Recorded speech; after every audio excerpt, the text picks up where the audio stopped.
আসসালামু আলাইকুম সবাইকে।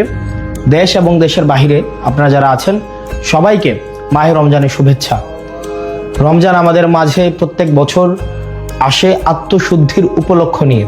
আমাদের যেই জড়া কুরিপু, পরহিংসা, পরশ্রী কাতরতা, রাগ, ক্ষোভ সব কিছুর ঊর্ধ্বে উঠে আমরা যেন আমাদের ইফতার, আমাদের সাওম, আমাদের তারাবি এই প্রত্যেকটি উপলক্ষের মধ্য দিয়ে আমরা যেন আত্মশুদ্ধির উপলক্ষ খুঁজে নিতে পারি।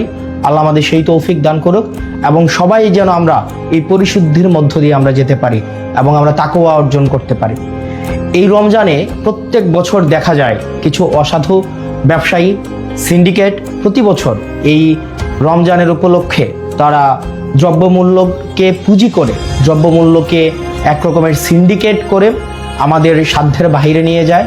আমাদের জনগণের যেই সাধ্যমূল্যের বাহিরে এই আমাদের নিত্য প্রয়োজনীয় যে বিষয়গুলো রয়েছে, ছোলা, মুড়ি, তেল এবং নিত্য প্রয়োজনীয় যে বিষয়গুলো রয়েছে, তেল, গ্যাস, এই প্রত্যেকটি বিষয়কে দেখা যায় সিন্ডিকেট করে সাধারণ জনগণের সাধ্যের মধ্যে, সাধ্যের বাহিরে নিয়ে যায়।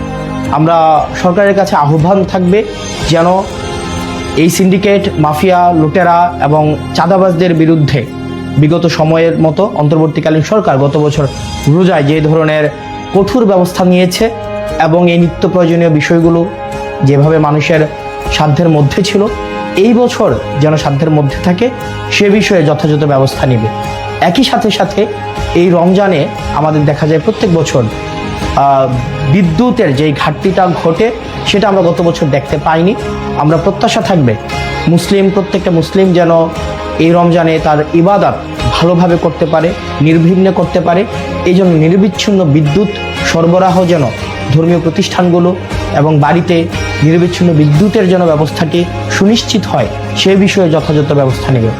আপনারা দেশে এবং বিদেশে যারা আছেন এই রমজান উপলক্ষে আমাদের মধ্যে যেই ধরনের নেতিবাচক বিষয়গুলো রয়েছে সেগুলো অতিক্রম করে বাংলাদেশের জন্য, প্রত্যেকটি মানুষের জন্য আমরা যেন ইতিবাচকতার বার্তা নিয়ে আসতে পারি। আল্লাহ আমাদের সেই তৌফিক দান করুক। সবাই ভালো থাকেন, সুস্থ থাকেন। রমজান আমাদের মধ্যে রহমত এবং বরকত নিয়ে আসুক। আসসালামু আলাইকুম ওয়া রাহমাতুল্লাহি ওয়া বারাকাতুহু।